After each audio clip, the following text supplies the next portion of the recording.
Hi, welcome to the Retirement Railroad 2.0 Friday live and mail call. And of course, as almost always, we are coming to you from. Hang on a second.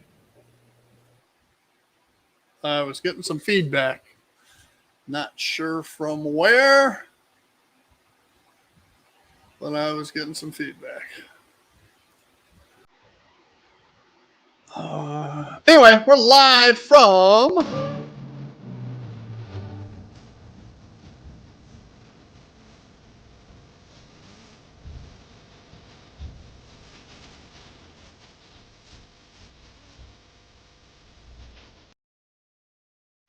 And my cohort, my partner in crime, Mr. C and EI John, is running late this morning. So he'll be joining us, probably in about a half an hour or so. And, but, I do have another one of the guest co-hosts.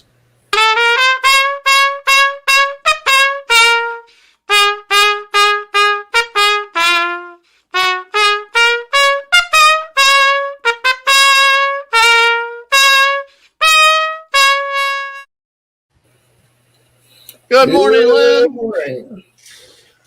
How are you doing today? I'm doing great.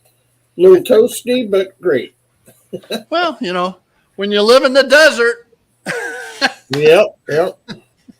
that's what you get. So we actually, we've been running 100 degrees for highs basically for the last couple of weeks and haven't had any rain, or measurable rain at least, in over a month. But we have been getting a nice, steady, off and on rain since about 3 o'clock this morning. So Nice. Yeah, well, I'm real happy with that. So I've kind of forgotten what rain's like. Is that when the water comes down? yeah, and some of it came down frozen. So anyway, hey, let me run through the who all's here. Of course, you were first, but as I told you, you don't get a cookie because you're a co-host. So Randall was the first non-host who came in, so he gets the cookie for today. But he was followed very closely by Joe Rader, who I was impressed with. Joe normally runs a tad late, but he was early today. So welcome aboard, Joe. Then Grandpa Rails and JD. I sent you an email. So, and in it, you also get my phone number. So, after JD was Dwight from the Curly Express, Kyle Stevens right in there as well. So, welcome everybody.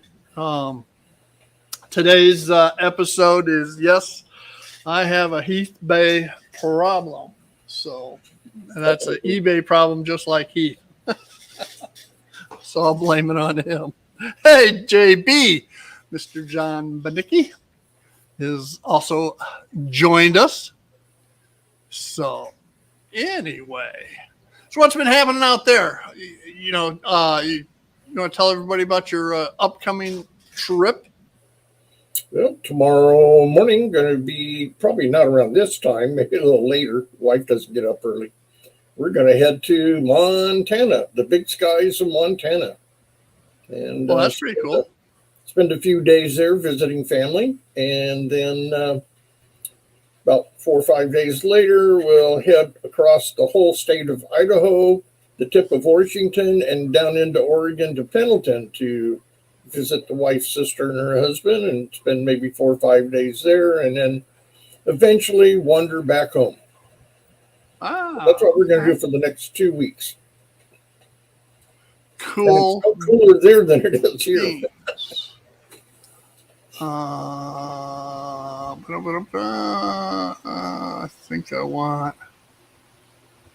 this one. Yeah, that's what I want.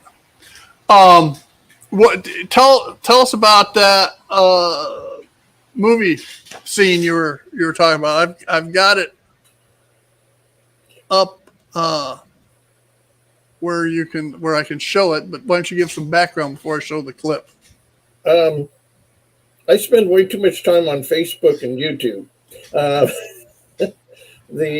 I watch for and they just pop up interesting little train trivia and pictures and things like that, and came across this one last night. Years ago, one of our drives up to Oregon, we went up to 5. Those like JD and so forth that know California, that's a major freeway from Mexico to Canada. But as it enters into Oregon, came into a little town called Cotton Grove. Didn't know anything about the place. Thought we'd get a bite to eat. Very picturesque, a lot of old buildings. But downtown, very large old wood building, probably 4 stories. And on this big building was a face picture of Buster Keaton. And then other buildings in town, there were pictures of steam engines and railroad paraphernalia scattered around town, steam engines, boxcars, stuff like that. So last night on Facebook, up popped this little short video that Steve's going to share with you. And it is the most expensive scene in a silent movie. And it was filmed in Cotton Grove by Buster Keaton. You ready for me to show it? Sure. It's short. Right. Don't worry, guys.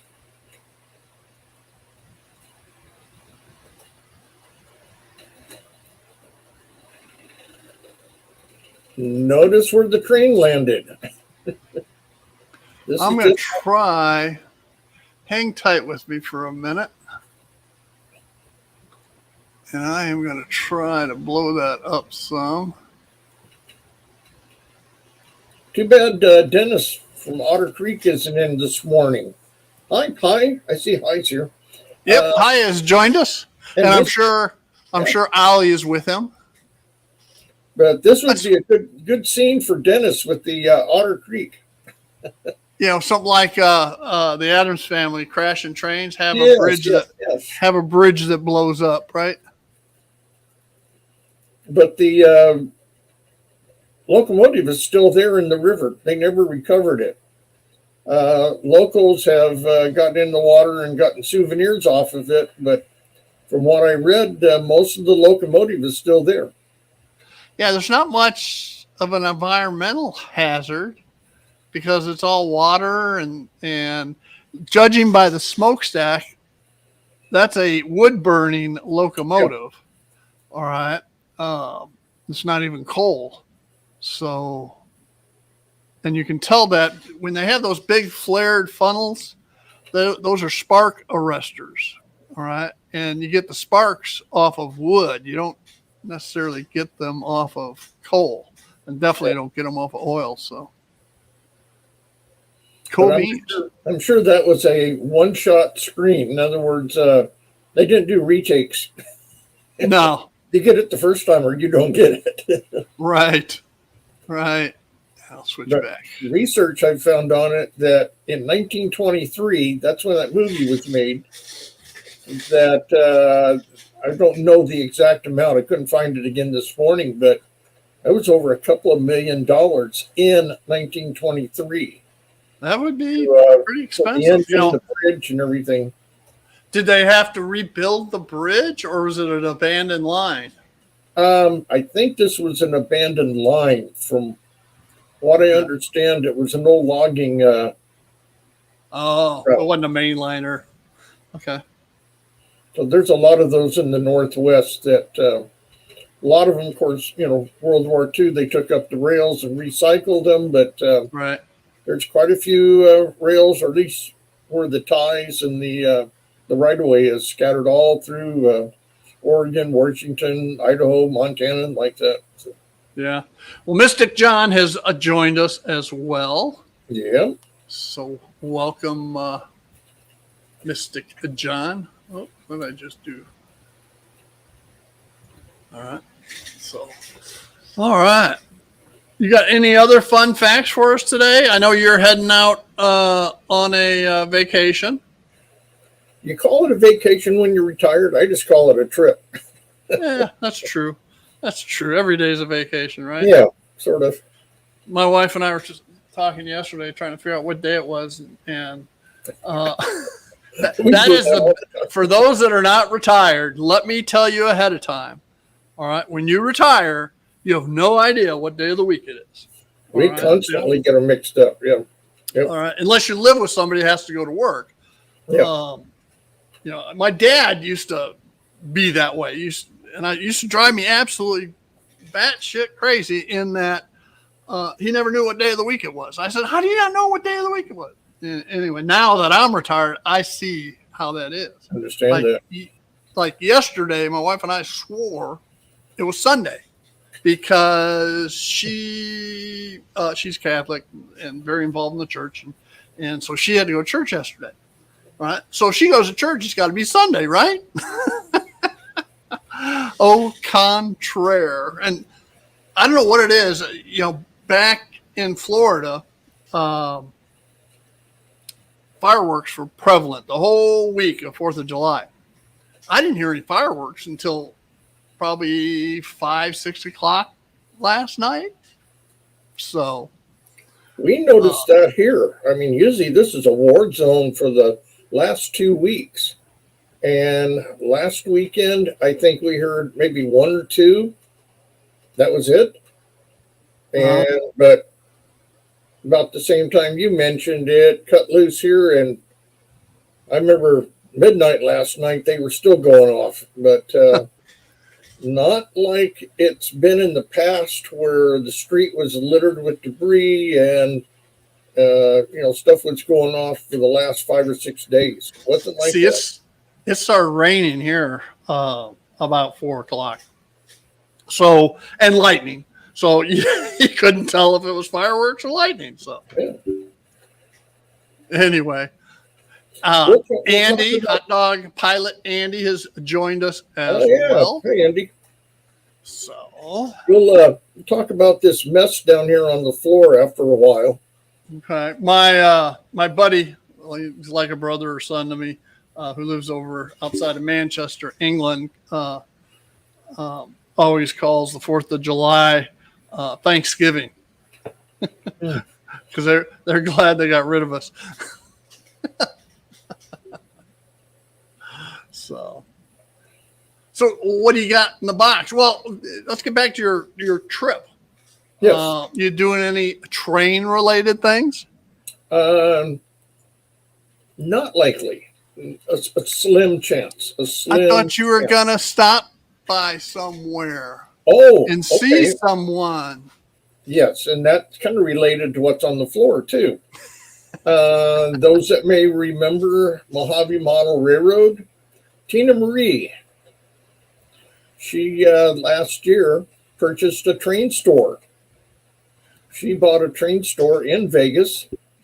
Older gentleman was running it, not doing very well, and he asked her help with setting up a website and doing online business, and she just jumped right in. She builds computers. She has her own radio station, and so she started helping him out, and negotiations went on, and last year she bought the store.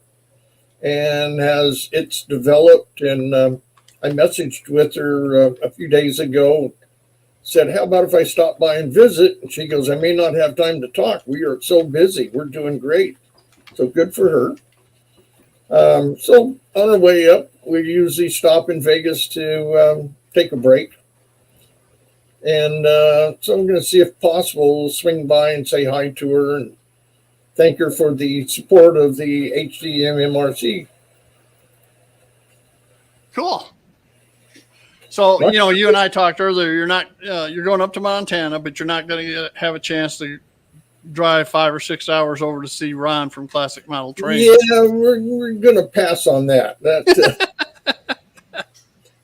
you're in the neighborhood. You're only 5 or 6 hours away. Yeah, going up, we decided to do this, and 5 hours over from Missoula over to Billings, and then I had to think about that means another 5 hours going back, and road construction and things like that really drag it out. Ron understands. He's kind of busy. He's fixing up a new room for his trains. He's expanding. Yeah, he's moving out of the trailer into something else. Or he's moving out of the shed into a trailer. So. Into a trailer. Okay, yeah. All right. Now, last year we did stumble across a train. I mean, I didn't trip over it or anything, but we were coming down 395. Again, those on the West Coast know 395, very popular. It goes through all the tourist stops. And we stopped in a place called Clear Lake, which is right on the Oregon-California border. And you can look out and see this lake way out there. Okay. And I noticed we were following some old railroad tracks. When I say old, wooden ties, not really straight. I just thought it was interesting. And we're driving along, and all of a sudden, there's a train. And the lettering on it was GOOS. Huh. And the second unit, you could tell, was an old Union Pacific. And here was all these grain cars and some other kind of car. And moving along probably about 5 miles an hour. But very picturesque because it was right next to a small river with some ponds. If you look way back from a year ago on my channel, you'll see a picture of it. I think it came out really good. I was snapping away and videoing and everything else. Reflection in the water, very colorful. And the name of the railroad is the Goose Lake Railroad, and that's Andy says it's gagging on our sausage. Could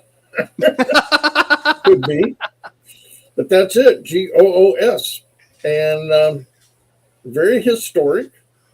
Back in the late 1800s, a group of investors were going to build a railroad from Reno, Nevada, all the way up someplace in Oregon. And they were jumping on the bandwagon for hauling gold and silver and stuff like that. And they got started, but kind of got late, just about the time the gold rush was playing out. And then different railroads took over. Finally, the Southern Pacific took it over, up to Susanville and all the way up. And then Southern Pacific ended up becoming the Union Pacific. And the Union Pacific wasn't really interested in this little short line. Didn't go all the way down to Reno anymore. Went to Alturas, which is another railroad town place to see.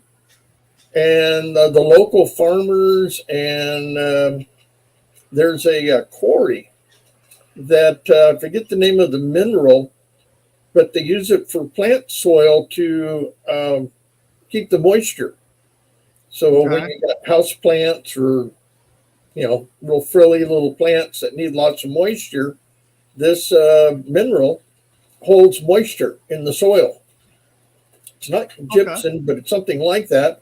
It's one of the few mines of this sort, and they didn't really want to haul all of their products and their cattle and their grain and everything by trucks up and down 395. So they got permission to run this railroad. And the feds that oversee railroad, they said, your track is in pretty bad shape. So I think the speed limit at the most is like 8 miles an hour, something of that nature. And you see the train go along, But they haul it down to Alturas, and then the Union Pacific picks them up from there and goes all different directions. So we may see something like that. Not likely, but we may on the way home end up over at Train Mountain. That would be something pretty cool. Yeah, that would be fun. So I don't know, those that watch Saturday morning Back on Track, Steve Arnold. Steve Arnold has invited me to stop by if we head that direction. Can't Yeah, really say. and for those that aren't familiar with Train Mountain, GTS, Google that stuff, and because it's pretty cool. It's a large acreage on a mountain with I forget how many miles of trackage for I forget what scale they are, but live steam. Live steam, yeah. And it's pretty cool. So I haven't been there, but I've seen the videos. I think it's 37 acres, and an average live steam engine running at whatever speed they run in takes over 3 hours to just go over the main tracks. But there's sides and alternate routes all over this. Yeah, mountain. people have adjoining properties that they've put tracks to, and they keep their rails. You know, it's pretty cool. When they have events, they have people bring their trains from places like Australia, Japan, all over. It's big time. That's cool. So, anything else on your trip? No, that hopefully nothing else. That's probably about it. Yep. Well, why don't you talk about your box? Okay. Those that know about the HDMMRC, that's the High Desert Modular Model Railroad Club. I can say that. Most people can't. I can't. As much as I practice, I never get it right. I usually misspell module. But anyways, a few years back. Hiya, Daz Faulkner. How you doing? Yeah, we started getting donations. There's always somebody that passed away, moved, got out of the hobby. They go, here's a box of Tyco and whatever. And yeah, we're not real picky, but after a while, how many Tyco cabooses do you really need? And so we got the idea that we started handing them out to the kids at shows. Now, we can't do this at a show where there's people selling trains. That's just not cool. You don't want to be, competing with the guy trying to sell his boxcar for $10 and we're handing them out for free. But Tina Marie came down and filmed us, and she just thought that was a great idea. Others have. Got some videos on it from different shows where we're handing them out. So now people are are donating their excess trains. So what you see down here in the corner, I'll lift one of them up. All the old Tyco and Bachmann and Model Power, Lifeline. This is one of the medium size. There's three. There's one bigger than this, one smaller.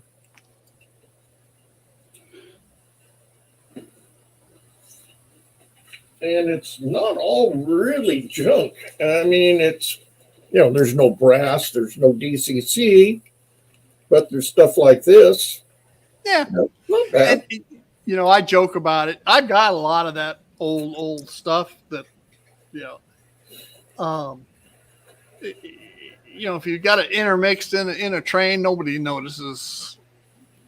So Tina Marie sent down a whole bunch. I think like 50, I counted roughly. Everything from caboose to this to one passenger car, a bunch of other stuff. Then Ron from Classic Model Trains sent down a box. I picked a few of those out for myself, and he told me to. But we have those, and then the club that we associate with up at Ridgecrest, China Lake Naval Weapons Center, right, aka Death Valley. They had somebody brought in a bunch of stuff. They didn't want it. They knew what I was doing with it, so they gave me a box. So we just missed our last show where we could have gave them out. That was at the Elks Lodge about a month ago. And we have a show coming up August 10th and 11th.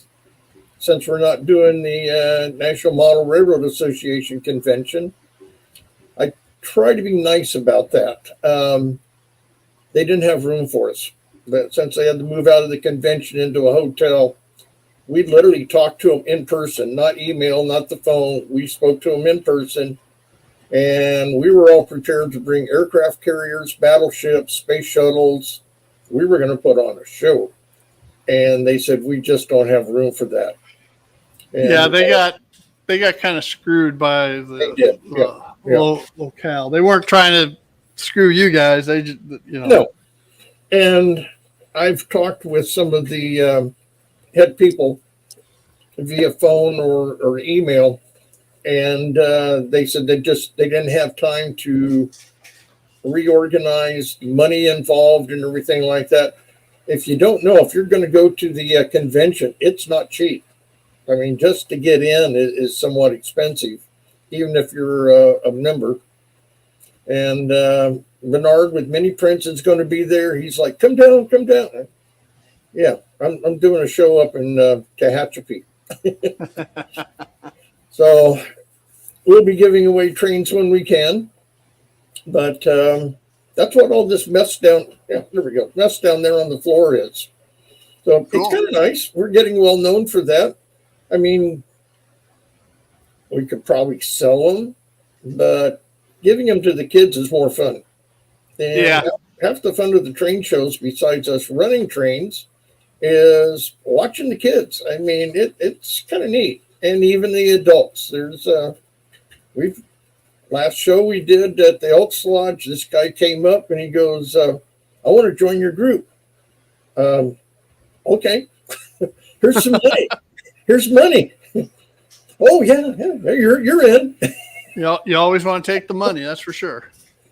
It turns out the guy, I can see his house right down the street. Oh, really? You can't tell that. Where do you live? I need to find some people around me to run trains with. So either theirs or even on my little switching layout here. And if anybody in chat is worried, no, I didn't cut these. I removed the clothespins just before we came on the air. Wife doesn't like me going outside with clothespins on. He gave them a perm. Yeah, they get trimmed or put up. I like the ladies with the curlers. Yeah, exactly. A perm. So that's part of what's going on. Most of it. Well, that's cool. That is cool. You know, I'll probably have a layout update video tomorrow.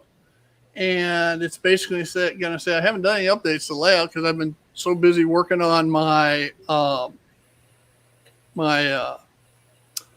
Workbench Wednesdays. Well, one of the ones I'm working on is a Blue Box Bonanza. And I've got 3 Blue Box GP35s, all from different production runs, along with a GP 30 from yet another production run, and then an SD45 from an early 70s production run. And some of these I've had before, and the decoders, either the lost motor control or sound was bad on them, but all of them needed to keep alive. So I just went ahead and updated all 5 of them. And in the process, I learned something new. Okay. There's an SD45, which is this one right here. I'm going to go large. Okay, good. No, not me. You. There we go. I got this SD45. All right, here. And I wanted to put a decoder, not a decoder, a keep alive in it. The decoder was fine. So I put the keep alive in. I updated the programming on it, went through it, cleaned it up, cleaned up the the wheels and everything, and was running great. Okay, and for like a week, and one morning I was playing around running it, and I got distracted, and I walked away for about 30 minutes. I came back, and all of a sudden it wouldn't work. And I started getting a message on my engine driver that no communication with command station. All right. Not that there wasn't a loco, but there was no communication with the command station. And I'm going, well, what the hell is this? All right. So I tried all my other ones. Everything else worked fine. And so I'm going, well, hell, I must have screwed up the decoder. So as always, I tried a factory reset. And lo and behold, it reset. Now, keep in mind, if you put a keep alive on a locomotive, at least on using Digitrax decoders, you have to unplug the keep alive whenever you're doing programming. Okay, because the way a capacitor works, it stores energy, and if it's trying to send the decoder signals, the programming signals through the lines, the capacitor interferes with that. So I unplugged the capacitors, no problem. Did a factory reset, and it works like a charm. Okay, I said, okay, now I'll readdress this back to 549. I did that. And lo and behold, there was no contact with command station. I'm like, what the hell? All right. It's not the decoder, because I could reprogram the decoder. I did that too. The road number on this is 549. I changed it to 548. It worked fine. Okay. But it would not go to 549. And I got another SD45 that's at 548, so I couldn't leave it there. And I just kept going through things one after another, and I was finally pretty much dumbfounded, and I gave it a fictitious number and made notations on my roster, because sure as hell, months from now, I'd try plugging in 549 and wouldn't get it, and I'd think something's wrong. And it's nothing wrong with the decoder. I'd have to look in the roster, see that it's addressed to some other fictitious number, blah, blah, blah, blah. Anyway, so I'm sitting here the other day, and I happen to look up at my command station, and on a DCS 210, these are tracks, in the lower right-hand portion, there's a little inset, the kind you have to take a paper clip to, button. One is logo reset, and the other one is easy RTS, whatever that is. So I looked for my manual, couldn't find my manual. Go to Digitrax, couldn't find the manual in Digitrax. I found the DCS 210 Plus manual, but not the DCS 210. And I'm fiddle-farting around, and after half an hour or so, I finally found the manual. So I downloaded it so that I have it. And I'm reading through there and finding out what that loco reset is, and what it is, and it's on page 40, mind you. And give me a second. I'll bring that up.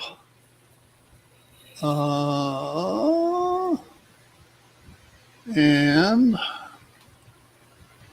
just hang tight 1 second. Go there. There it is right there.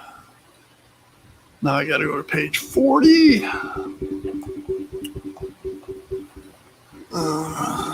I should have had all this pre-done, shouldn't I? It sounds like when they ask you what was your year you were born, and you start hitting the Wheel of Fortune. All right. So, all right. Let's go here, and let's go here. there, and we'll go there. Then we'll switch to that. Okay, so this is page 40 in the, and you can't hardly see it. So what we can do is go. All right, that should make it a little bit better anyway. And so what it says in local reset button allows you to clear all decoder info and consys from your GCS 210. Pressing this button performs the same function as closing op switch 36. This button is useful in clearing all locos from the system after a large operating session, or if you are getting a slot full error. This button can also be configured to activate slot 0, blah, blah, blah, blah, blah. Anyway, I'm saying, that's pretty close. It's, even though I always hit dispatch on locos and so forth, if I have, as an example, if you shut down a locomotive or you shut down the Digitrax system and there's still a locomotive active, all right, that gets stored inside of supposedly the DCS, the Digitrax command station. So over 4 years, you can imagine how things can build up ever so slowly. And I think it was when I got the 549 here, it was overload, so to speak. So I did the reset on it, and I don't know if there's a picture. There is not. Anyway, if you look at the front of a Digitrax command station, you can see it.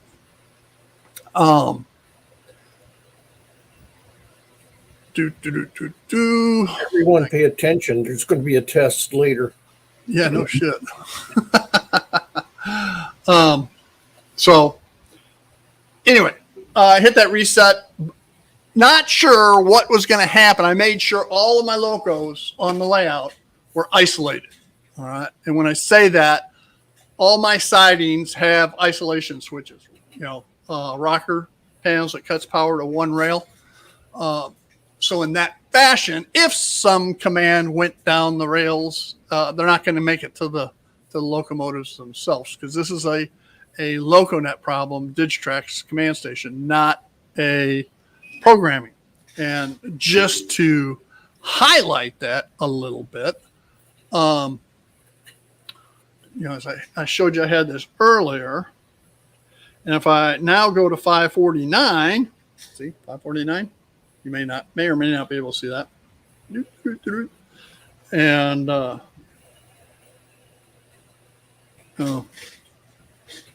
hang on. It helps to turn the power to the tracks on. I just pulled a Heath. All right. And you should be able to hear. Oh, there it goes. Yeah. It's alive. So it is alive and under the control of 549. Can you see that? Maybe, maybe not. You can see it. Okay. So it now works just peachy. And I will release it. Hopefully I can go another 4 years without having another problem like that. And I'll probably forget how I fixed it last time. So, and right now track power's off and I can still hear it going. So that is the keep alive at work. And it just now shut off. Okay, cool. So that is working just peachy keen now. And I'll include this learning lesson as part of the Blue Box Bonanza, or maybe a separate one, or maybe a tip of the day or whatever. I just found it to be a good learning lesson after spending all week trying to figure it out. But I finally did. So, And you may notice this little thing. This is something I did this week too. I took a 1x3 and took my router and routed out a channel down the center of it and embedded a piece of flex track and then ballasted it. And right now I just have one end hooked up with alligator clips. All right. But eventually I'll have a lead. And you can see where it'll plug in right there. All right. And the whole idea with this is when I'm over at the other workbench, I'll have a test track over there. Which leads me to my next item, and that portable test track. Yeah. I want to get to the mail call in a second. One of the things I found very interesting, I found this website that may be useful to some of y'all. And if you want to know about some of your models, this HO Seeker website is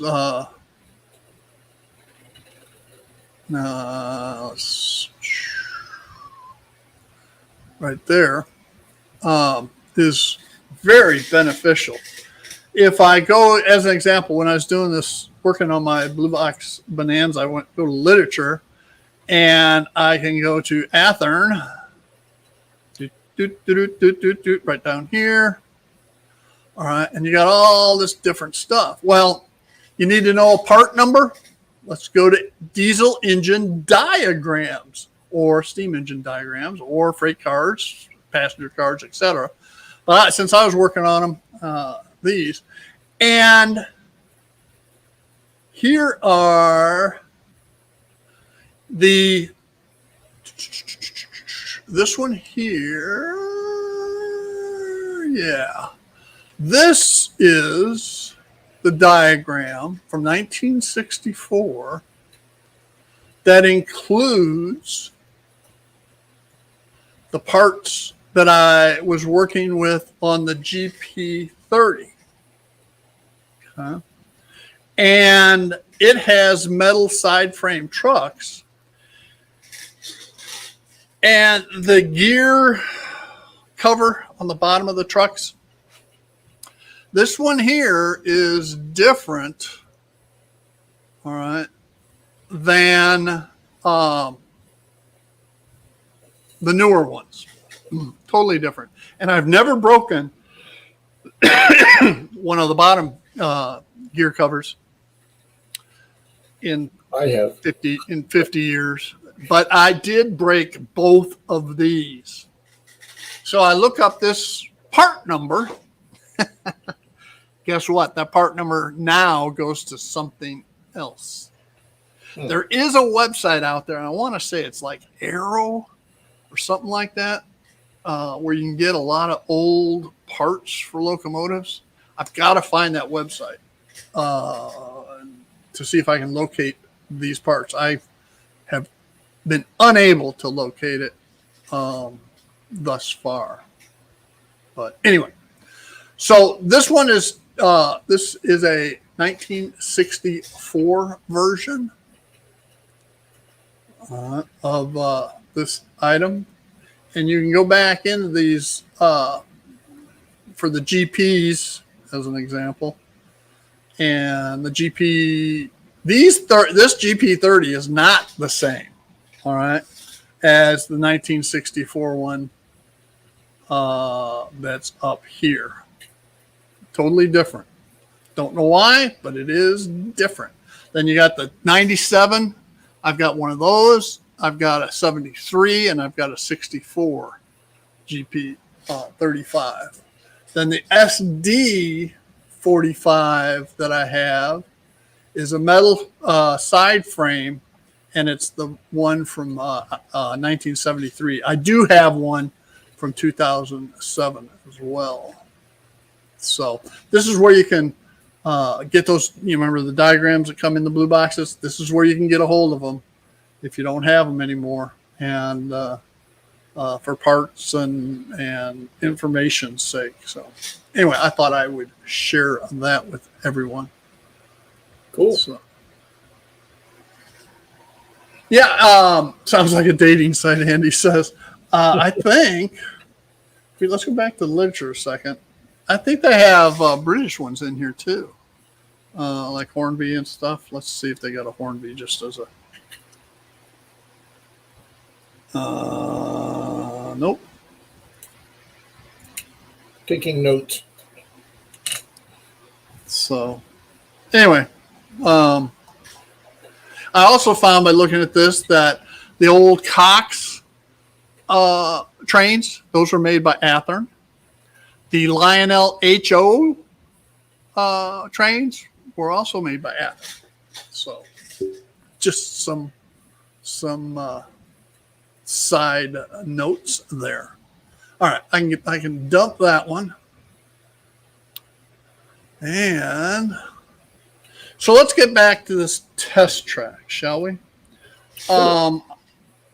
I have I want to do that, but I do want to do this. A picture. I gotta remember where it's at.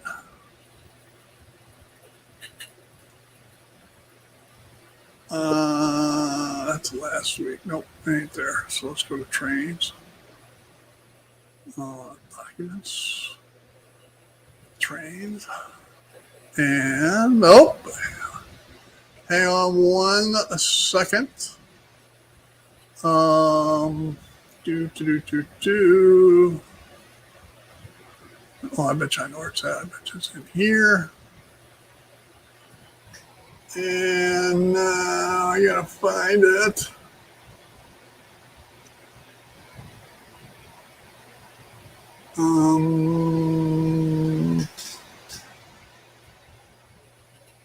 Where'd it go? Where'd it go? Where'd it go? Where'd it go?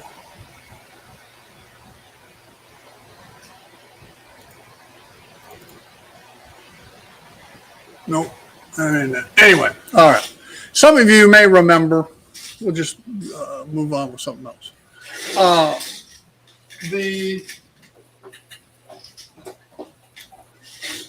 The trolley line I had on the Retirement Railroad 1.0, I had set up where it could be run manually on DC, all right, with a rheostat controller, and with a flip of a switch, it would switch over to DCC on the Motorman feed. So what I've done, that was embedded, those were mounted in one of the cabinets on the other side of the room. So I took those off, all right, and I got them here.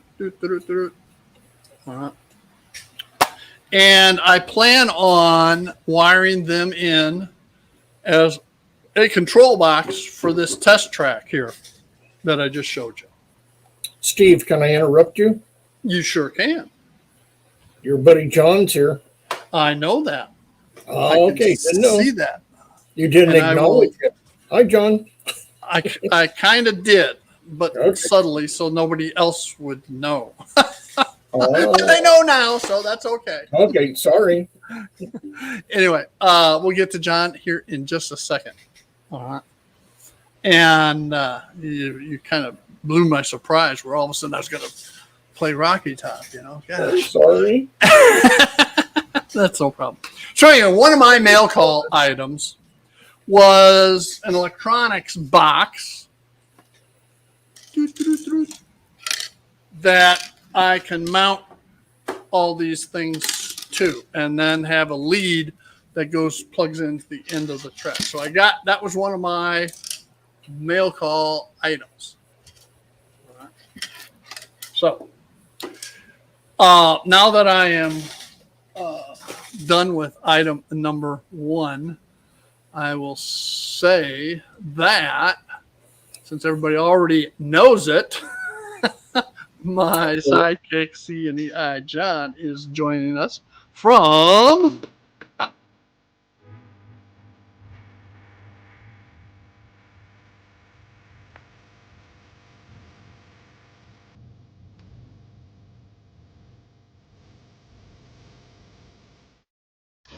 Hey, John, how you doing? Good morning, all. Sorry, I had to make a little trip down to Cookville to see my veteran service officer. So Cool. took me a little longer than I thought it would, but hey, maybe it'll do some good. So Did you say Crooksdale? Cookville, Crooksville. Cookville. It's roughly halfway between Nashville and Knoxville. yeah, that's about On right on I-40. Yeah. Yep.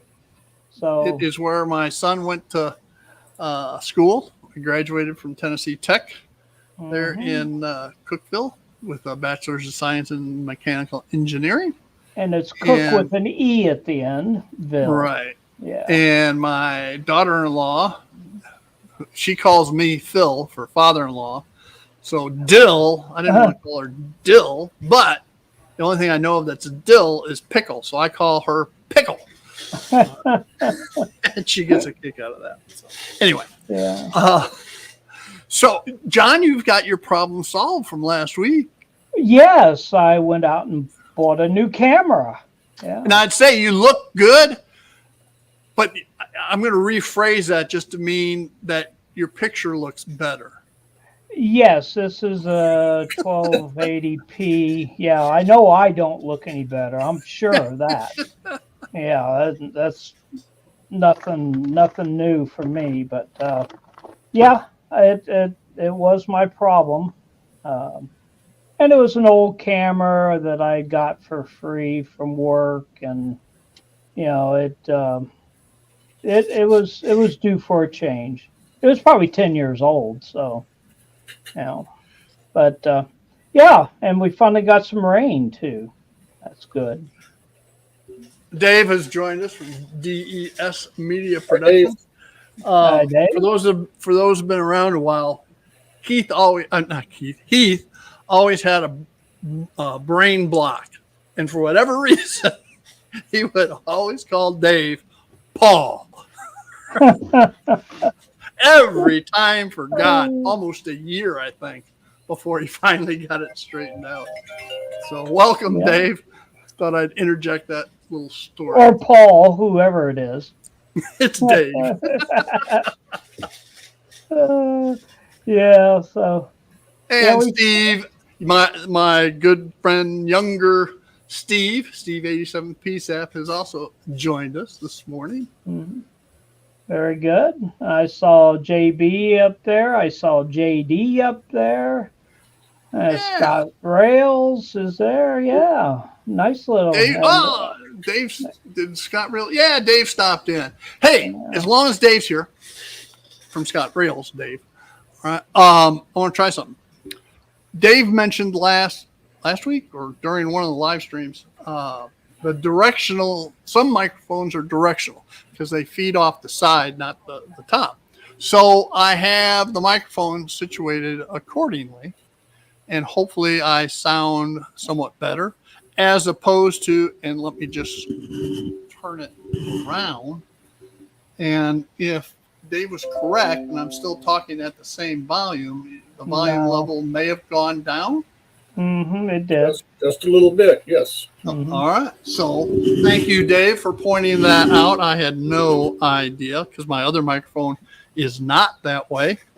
It does not help your looks any, though, Steve, unless you move the microphone up a little higher so it blocks your face. Then it'd look better. About a little lower. All right. Oh, yeah. Okay. See, didn't you miss me last week? Yeah. Yeah. I missed you like the plague. Yeah. Now you did cost me some money. What was it, Tuesday or last week? One or the other. Now, what I So- do wrong? Well, you made mention. I made mention that I used. I guess it was this last Wednesday when on the workbench Wednesday I showed using tire weights, and Oh yeah. and you mentioned Harbor Freight has works great. So I never thought of looking for tire weights at Harbor Freight. So I went and restocked. Mhm. All right, I got the ones that are a quarter ounce and the ones that are half ounce. Oh yeah, and they have self adhesive tape on the back, and they work great. Well, the ones I had used before Mhm. had it on the back as well, but I got those at Auto Shack or AutoZone or whatever the hell it is, Mhm. and one of those places. And if memory serves, they cost a whole lot more there.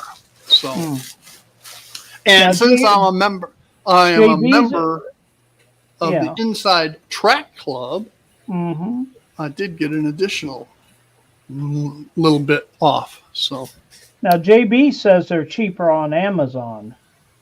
huh? I haven't looked for those, JB. I have to look for them on there, but I know the ones in Harbor Freight are very nicely priced compared to you going and buying actual model railroad weights. So, yeah. Well, let's see. I'm looking at.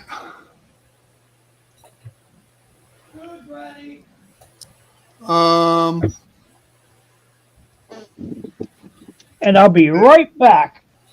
ones I'm looking at don't look cheaper. 4 pounds for $24.99 of the half ounce.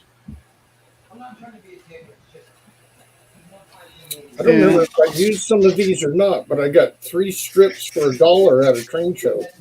Well, that's a pretty good buy. Half ounce.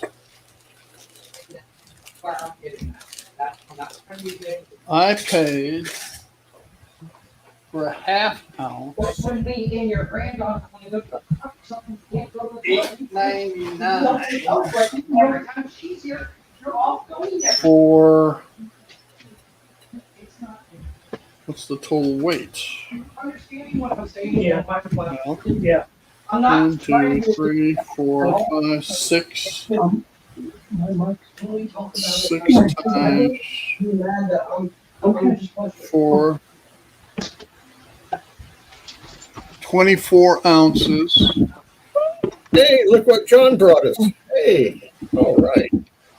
That's a good looking breakfast there. They might be cheaper on Amazon. I'll have to sit down and do some math. So what's the outcome? Is it cheaper? I think they are cheaper on Amazon. Well, thanks, JB. Now I'm going to have to spend more money and go to Amazon to look for wheel weights. I appreciate it. And I'm sorry I'm eating. This is my breakfast and lunch. Didn't they teach you anything in kindergarten? Yeah, I was going to say, wasn't you supposed to bring us some? It's in the mail. Oh.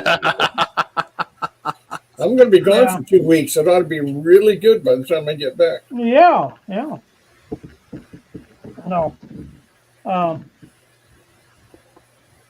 So did you find them? Yeah. Thank you, Andy. It's 4 pounds for $24. All right. And what's Which the would be blister pack? $6 a pound. I paid $9 for a pound and a half at Harbor Freight. Okay. And JB, those have the sticky backs on them too? It said they did. Oh, okay. I'm sorry, I was gone for a moment. You can always GTS. Yeah. So I don't know if I got the deal or not, because I think I used some of these, but I was telling Steve I got 3 strips at a train show for $1. How many ounces? They say a quarter each square. Okay, so I got a quarter. And for the quarter ounce, I paid $8. And each strip is 1, 2, 3, 4, 5, 6, 7, 8. How many are in your strip? 8. All right, so that's the same as mine. And I paid $8 for 1, 2, 3, 4, 5, 6. All right. So I paid a little more than you did. Yeah, $1.25. Yeah, Yep. And mine were probably a one-time deal. I mean, $1.50. Okay. I'm wandering And around. Dave at Scott Rails paid $40 for 72 ounces. So, the best way to do it is always break things down into how much per ounce, I guess. Mhm. And if 72 divided by 40 is one. Can't do my math that quick. that's anymore. not right. It's 40 divided by, I think it's 40 divided by 72. John, you're making me So- really hungry because I haven't had breakfast. So Dave paid 55.5 cents per ounce. All right, and that's where you'd really want to break them down, which is probably one of the better prices yet.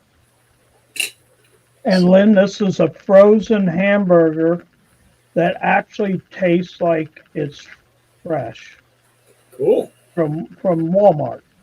Hmm. Pretty good. So the next thing I got is this envelope, and I'm far less than perfection during this blue box bonanza I'm working on. The GP30 I stripped down to raw parts, and then I put them into the sonic cleaner. All right, which is right over there. Yeah, I bet you got that at Harbor Freight because you mentioned it, and I had to go out and buy one from Harbor Freight. Thank you, Steve. Did. Well, you thank Ron at Classic Model Trains. He's the one that gave me the idea. Yeah, right. Ron's good. I love watching Ron. So anybody that's watched me do a decoder install, especially on an Athearn Blue Box, there's one thing I warn everybody about. When you take those clips off, upper and lower, there's a spring and a brush, one upper and lower.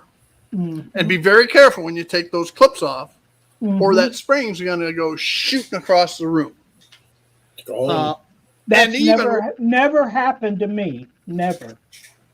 And even if it doesn't, and you set that motor down without taking the spring and brush out and put them in a safe place, you may pick up the motor to take a look at something, and then the spring goes shooting out.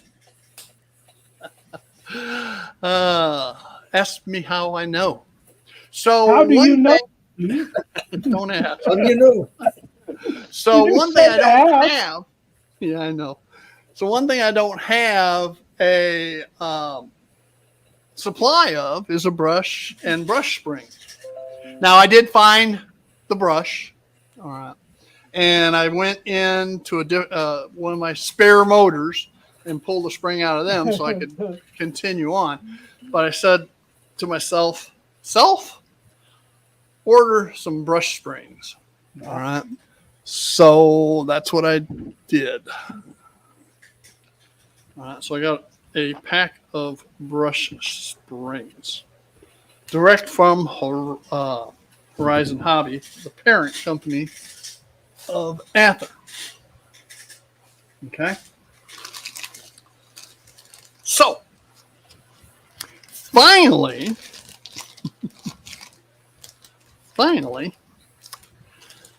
as I often do, I surf eBay just to see what's out there. How many in a pack? I think it's 36.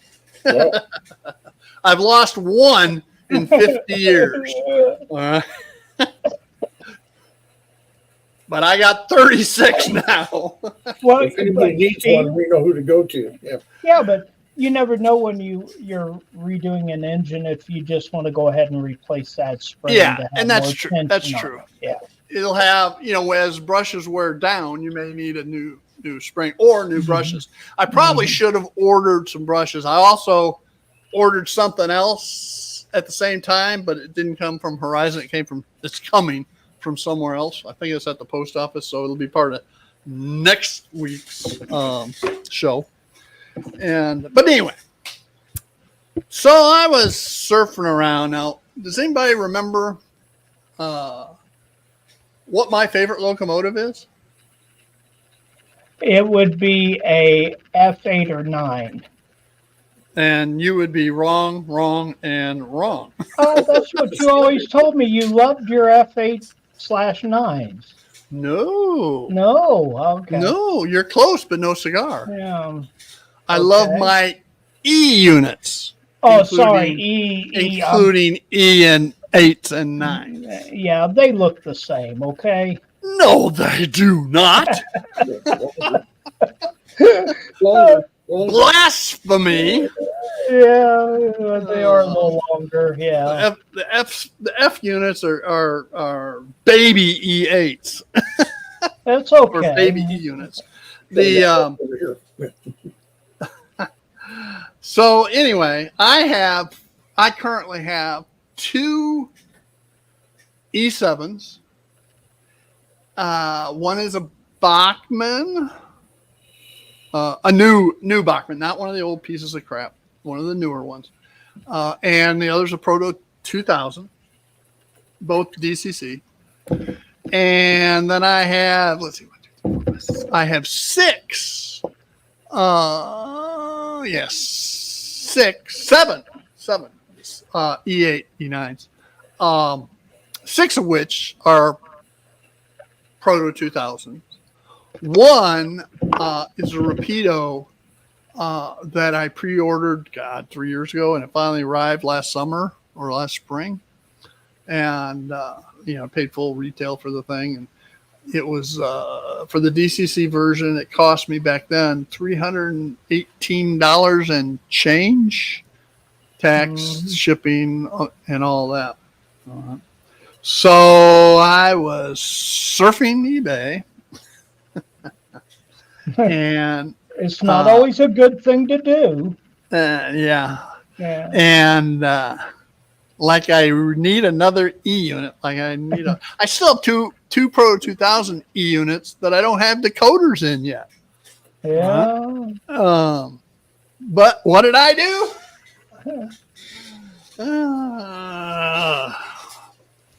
I saw a deal, and it's hard to pass up something that is like almost $100 cheaper than what I paid originally.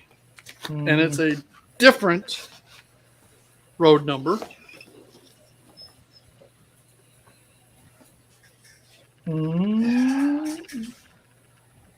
Yeah, a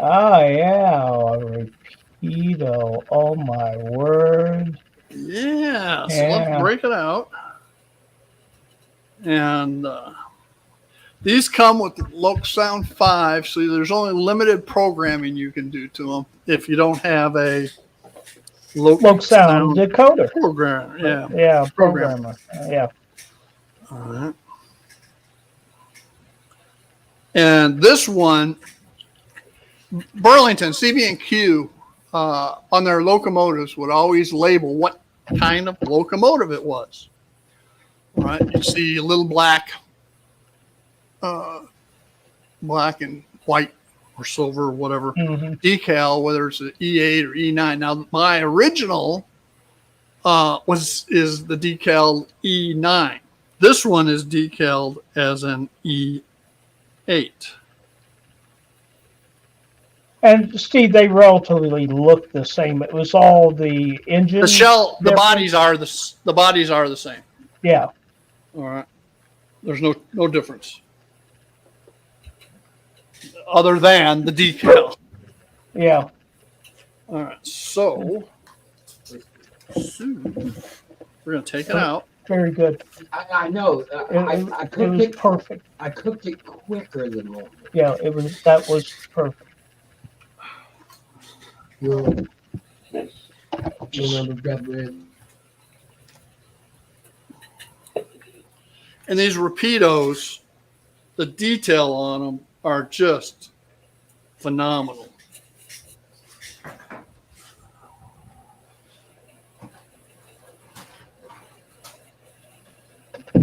Sorry about that. Was Okay. sidetracked. Oh wait, no, that's another show. Yeah. Hang on. I want to put them side by side. And Steve, if you don't know it, your current camera you have is I flickering. understand. Okay. I understand. Okay, just making sure. I got my new camera at Walmart. All right, now back to normal. This is probably a setup for 3.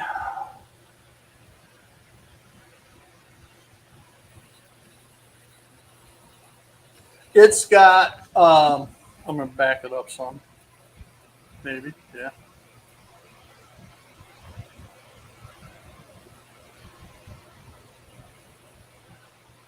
Now, let me get the.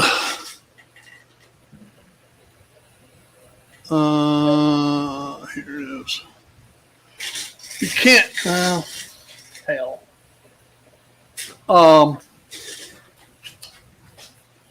Yeah. Looks Just turn it pretty. around.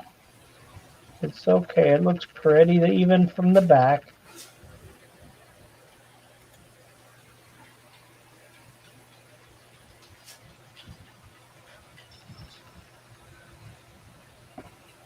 And Steve, they were just silver. They weren't like shiny silver like the Santa Fe's, correct?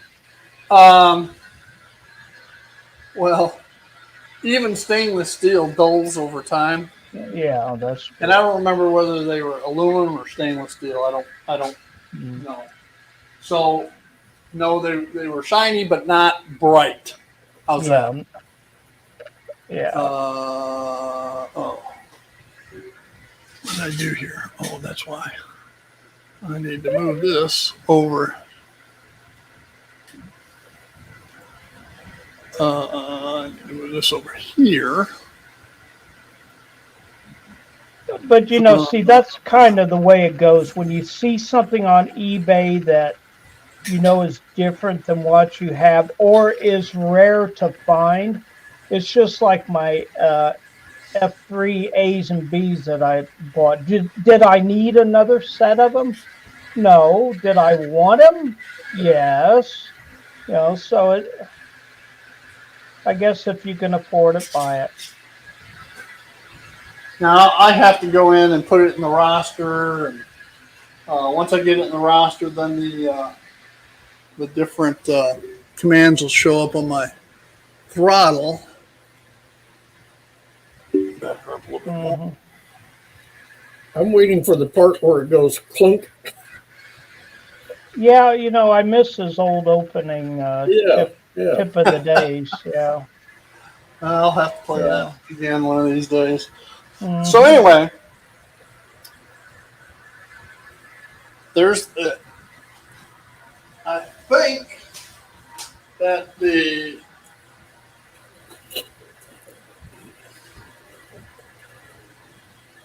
Nope. I am running through the sequence of lighting functions. I guess, there's the class lights just came on.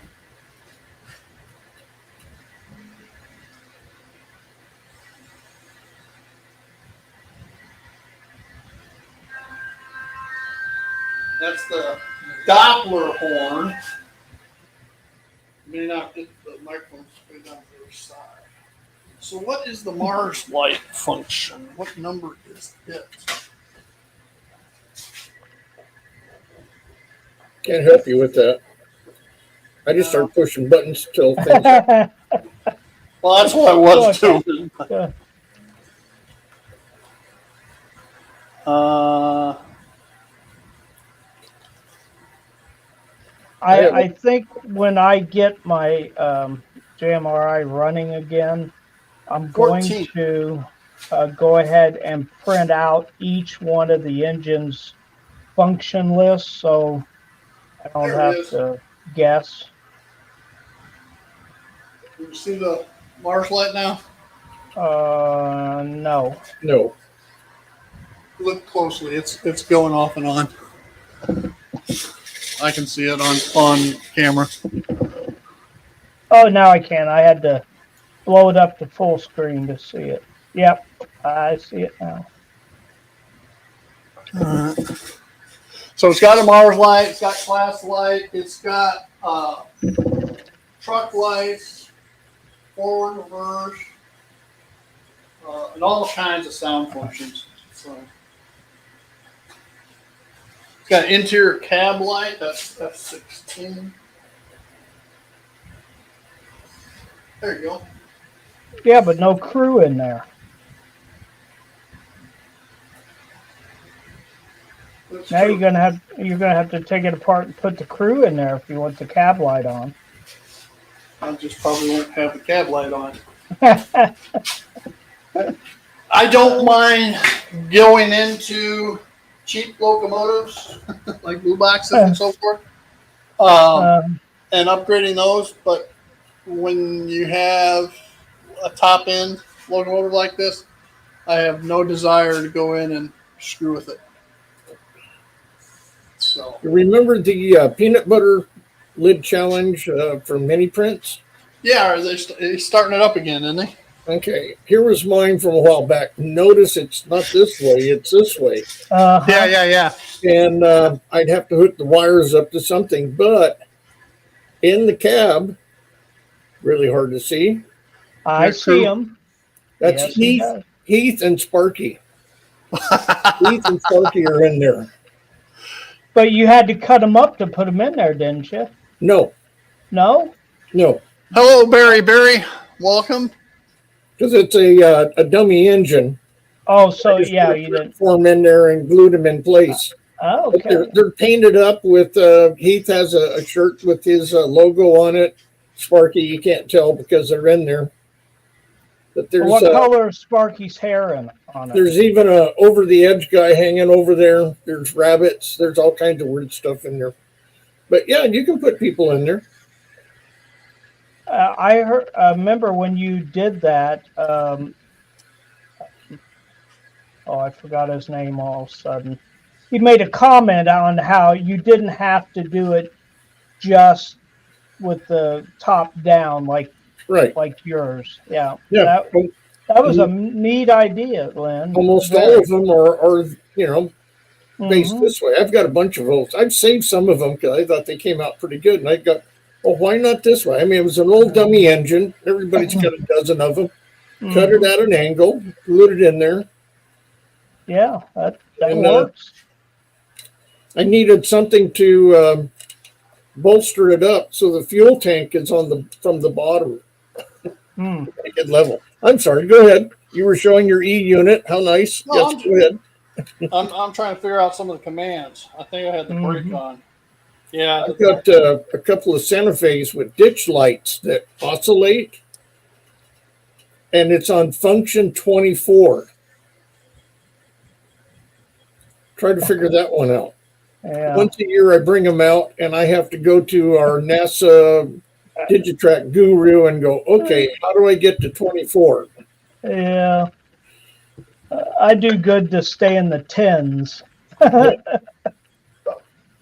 But there's something on Digitrack you push, and it goes from 10 to 20.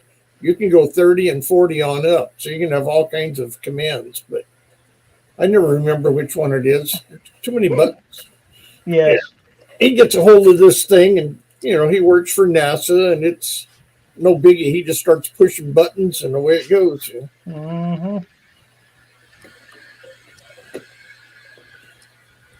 Yeah. Well, you having fun with it, Steve? Well, yeah, I'm trying to figure out some of the controls. I think I've got a brake or something set on because it's not going to. Okay. I was noticing Steve 87, his comment. Yes, a couple of dummies. Yeah, that's good, Steve. What do you say? So you put dummies in the dummy. Mm-hmm. There we come. Now we can see it. Yeah. Looks like it Yeah, runs but nice and that's smooth. running at 42. That's pretty slow. Yeah. So I don't know what I have.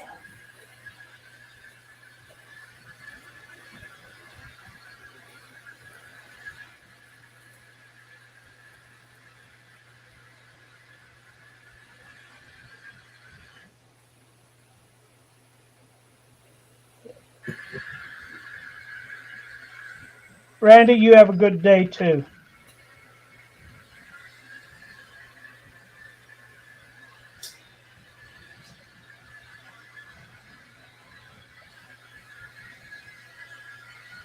There we go.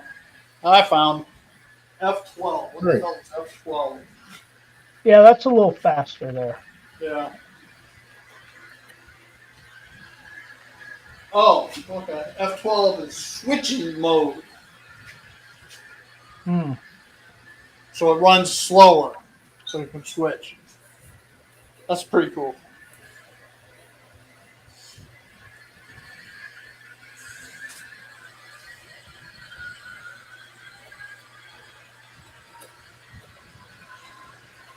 Yeah, now it's running like a rape date.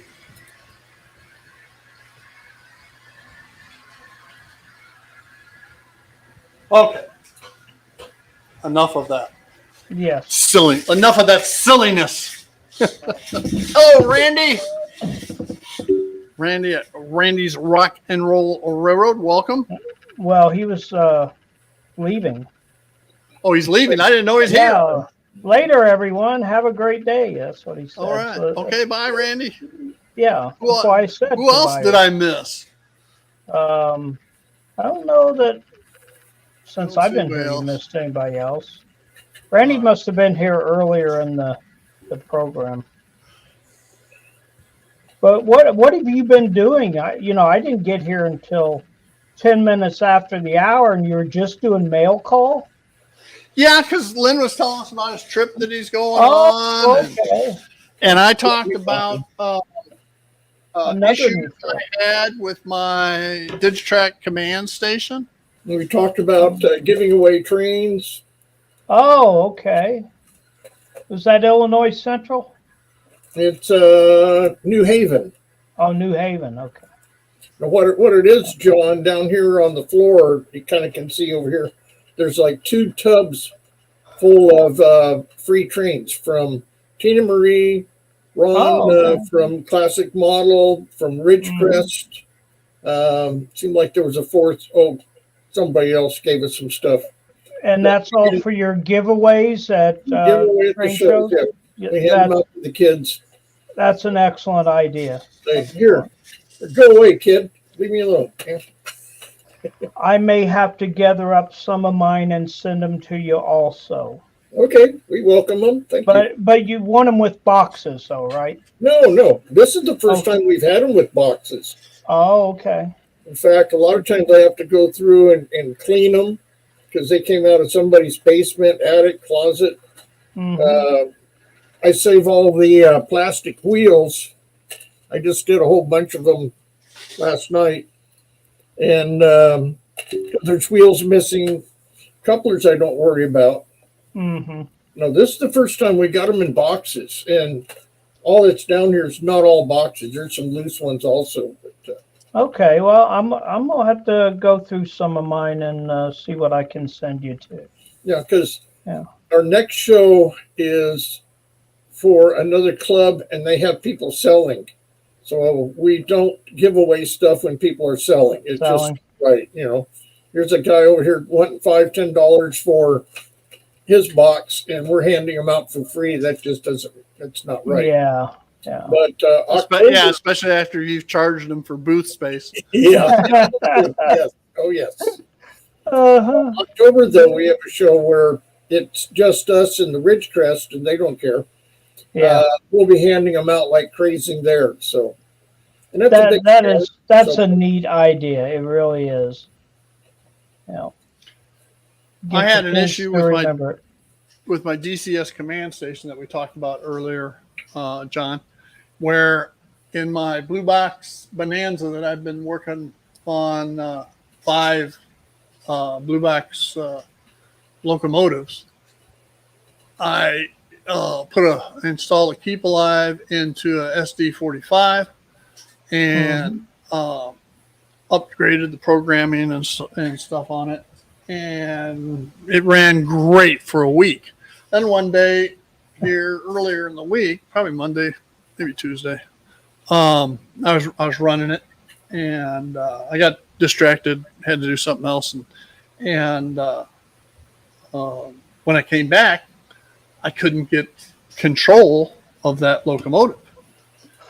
And I went to my DT 500D and did a release and did a dispatch and all that kind of stuff, and that didn't do any good. Did the same thing on my engine driver, didn't do any good, and I figured I popped a decoder, so I went ahead and did a factory reset on the decoder, and all of a sudden the damn thing worked under address 3. And I said, okay, let's change it back to 549, the road number. Did that, wouldn't work again. I get no communication with command station. And what the hell? I mean, the decoder would talk to the command station and LocoNet on address 3, but it won't do it on 549. Something's wrong here. And I tinkered and tinkered and tinkered and tinkered. Couldn't get it figured out. And had all but given up. And I was sitting here, and of course, right up here is my command station. I looked up at it in the lower right-hand corner, and I think yours has it too, is a couple of those little reset type buttons, recessed. Uh-huh. And one of them is labeled Loco Reset, and the other one's RTS, Easy RTB. Okay, and I don't know what that is. So I went to find my manual, see what the Loco Reset means, and couldn't find my manual. Looked all over the Digitrax, couldn't find it at Digitrax, at least for the first 30 minutes I looked. Finally, I found it, downloaded it, and I read through what the description was. And what it amounts to is LocoNet can only handle information on so many locomotives. Mm-hmm. And you got to clean it out. And even though I hit release and dispatch all the time, anytime you shut the power off and there's a locomotive addressed, it's going to store that. All right. And it can only store so many of those. So considering 549 was my very first DCC conversion 4 years ago, I can only imagine how much information was being stored in it. And doesn't it hold up to 99 locomotives? Or more. All right. Yeah. I don't know, but it's a large amount. And so anyway, I said, well, okay, I'll hit that reset button. Well, before I did, I made sure I had every siding not off, just isolated. You know, the rocker switches. Yeah. I didn't want to send a command out that would wipe out my entire roster, right? And I didn't know if I was going to have to rebuild my roster or not. But keep in mind, the roster's in JMRI. It's not in the command station. Right. All right. And so I hit the reset button, and lo and behold, 549 works again. Okay. Michael wants to know the maximum number of locomotives. I don't know off the top of my head, Michael. By the way, welcome. Glad you made it. And I think I read someplace it's 99. it's either 99 or 199 or, well, Yeah. I can pull that information up by It's minute. 99 as far as Digitrack. It's 99. It's 99? Okay. Yeah, 99, Michael. Yeah, I remember reading that it was 99. So, and I probably have 30 to 40 locomotives. So you got all of those in there. And if you not clearing them out and so forth, it just builds up information. And whatever the case may be, hitting that reset button solved the problem. And remember, I would bring locomotives over and run on your system. So That's right. Yeah. They So would have yours been are in in there there too. yeah, See, it's John's fault. Yeah. But it's my not, fault. yeah, it's John's fault. Yeah. There you go. But it's not in there anymore. And our other buddy Jason just posted a new video of his rail yard tagging episode 3. So Oh, Make I've sure been you waiting go to watch see it. that. That was supposed Yeah. to come out a week ago. He's Yes. on vacation. He and the family are out camping. Yep. So well, I just got the notice that it just posted. So Now, I had something pop up, but I didn't look at it. I think there's something familiar to me that's in his episode 3. So I saw the thumbnail and I go, I know that picture. Steve, John, it's over 2 hours. Nothing wrong with that, but I need to go check on the missus. and I got to go too. So so I'm gonna have to hold my mail call for another week. you do. All right, Oh, you my do. Sorry. So, actually, it's only been an hour and 31 that we've been on. Oh, But okay. Lynn and I were gabbing. Lynn Right. and I were gabbing for about 45 minutes before the show started. Yeah. So, Okay. but yeah, I got to go too. So Okay. I'll hold them for next week. That's fine. I may All be right. able to at least be in chat next or Friday, whatever day it is. well, I'll send you the link just in case. Okay. And we'll be up in the wilderness of Montana. Cool. Okay. Yeah. Anyway, I'm All going right. to say goodbye. JD, if you're still in chat. Oh, okay, he got it. Oh, damn it. Oh, JD. Anyway, I sent JD an email seeing if he was going to be around home on a specific date. And he says because I'm going down to my brother's, which is just a handful of miles away. But he's not going to be there. Oh, dang it. Well, we'll get together, JD. No problem. Of course, you can always make the trip up here. I got an extra bedroom. We'll run trains all weekend. We'll go to the Model Railroad Club. We'll go over to the club museum. We can go up to the Oklahoma Rail Museum in Enid. So, Very good. so anyway, hey, I want to thank y'all for joining us here at Retirement Railroad 2.0 Friday Live and Mail Call. And y'all have a great day. See Bye, y'all. everybody. Bye.